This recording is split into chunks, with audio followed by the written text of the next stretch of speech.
عالمی بینک کے وفد نے ریجنل ڈائریکٹر کی سربراہی میں کوٹری بیراج اور اکرم کینال کا دورہ کیا۔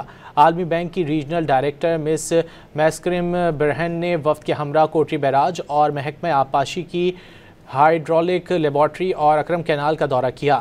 لیبارٹری میں سیڈا کی جانب سے Sindh water and agriculture transformation project کے تحت نئے آبپاشی کے ماڈل کا معائنہ کیا۔ اس موقع پر M D SEDA Pritam Das اور سوات کے پروجیکٹ ڈائریکٹر جمال منگن کی جانب سے عالمی بینک کے ریجنل ڈائریکٹر کو بریفنگ دی گئی۔ عالمی بینک کے وفد نے ریجنل ڈائریکٹر کی سربراہی میں کوٹری بیراج اور اکرم کینال کا دورہ کیا۔ عالمی بینک کی ریجنل ڈائریکٹر مس میسکرم برہن نے وفد کے ہمراہ کوٹری بیراج اور محکمہ آبپاشی کی ہائیڈرولک لیبارٹری اور اکرم کینال کا دورہ کیا۔ لیبارٹری میں سیڈا کی جانب سے Sindh water and agriculture transformation project کے تحت نئے آبپاشی کے ماڈل کا معائنہ کیا۔ اس موقع پر M D SEDA Pritam Das اور سوات کے پروجیکٹ ڈائریکٹر جمال منگن کی جانب سے عالمی بینک کے ریجنل ڈائریکٹر کو بریفنگ دی گئی۔